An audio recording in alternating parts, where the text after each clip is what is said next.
ನಮಸ್ಕಾರ. ಸವಿಯಾದ ಭೋಜನಕ್ಕೆ ಸ್ವಾಗತ. ಈ ದಿನ ನಾವು ನುಗ್ಗೆಕಾಯಿ ಮುಲ್ಲಂಗಿ ಬೇಳೆ ಹುಳಿ ಹೇಗೆ ಮಾಡೋದು ಅಂತ ಈ ವಿಡಿಯೋದಲ್ಲಿ ನೋಡ್ಕೊಂಡು ಬರೋಣ. ಮೊದಲು ಒಂದು ಕುಕ್ಕರ್ಗೆ ಬೇಳೆ ಬೇಯಿಸಿರೋಂಥ ನೀರು ಮತ್ತು ದಪ್ಪಕ್ಕೆ ಹೆಚ್ಚಿರೋಂಥ ಮುಲ್ಲಂಗಿ, ಬೀನ್ಸ್, ರುಚಿಗೆ ತಕ್ಕಷ್ಟು ಉಪ್ಪು, ಒಂದು ಟೊಮೆಟೊ ಹಾಕಿ ಸ್ವಲ್ಪ ನೀರು ಕುದಿ ಬಂದ ನಂತರ ಅದಕ್ಕೆ ನುಗ್ಗೆಕಾಯಿಯನ್ನು ಹೆಚ್ಚಿಟ್ಕೊಂಡಿರೋದನ್ನು ಹಾಕಿ ಎಲ್ಲನೂ ಒಂದು ಕುದಿ ಬಂದ ನಂತರ ಮುಚ್ಚಳ ಮುಚ್ಚಿ ಒಂದು ವಿಷಿಲ್ ಕೂಗಿಸಿಕೊಳ್ಳಿ. ಕುಕ್ಕರ್ ಕೂಲ್ ಆದ ನಂತರ ಒಂದು ಬಟ್ಲಿಗೆ ಸಾರಿನ ಪುಡಿ ಮತ್ತು ಒಂದು ಸಣ್ಣ ನಿಂಬೆಹಣ್ಣಿನ ಗಾತ್ರದಷ್ಟು ನೆನೆಸಿಟ್ಕೊಂಡಿರೋಂಥ ಹುಣಸೆ ಹಣ್ಣನ್ನು ನೀರು ಹಾಕಿ ಕಲಸಿ ಪಕ್ಕಕ್ಕೆ ಇಡಿ.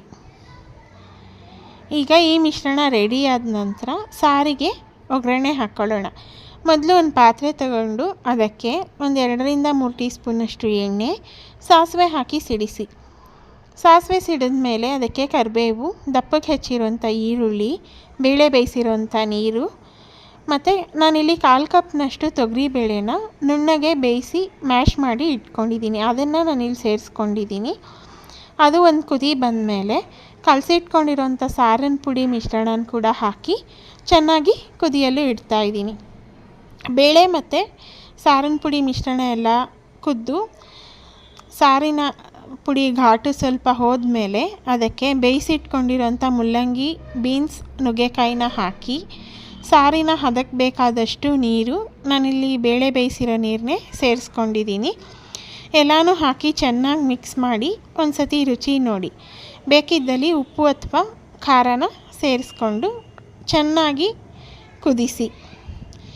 ಈಗ ಸಾರೆಲ್ಲ ಚೆನ್ನಾಗಿ ಕುದಿ ಬಂದ ನಂತರ ಒಲೆ ಆರಿಸಿ ಮುದ್ದೆ ಅಥವಾ ಅನ್ನದ ಜೊತೆಗೆ ಸಾರನ್ನು ಸರ್ವ್ ಮಾಡಬಹುದು. ಈ ವಿಡಿಯೋ ನಿಮಗೆ ಇಷ್ಟ ಆದರೆ ಲೈಕ್ ಮಾಡಿ, ಶೇರ್ ಮಾಡಿ.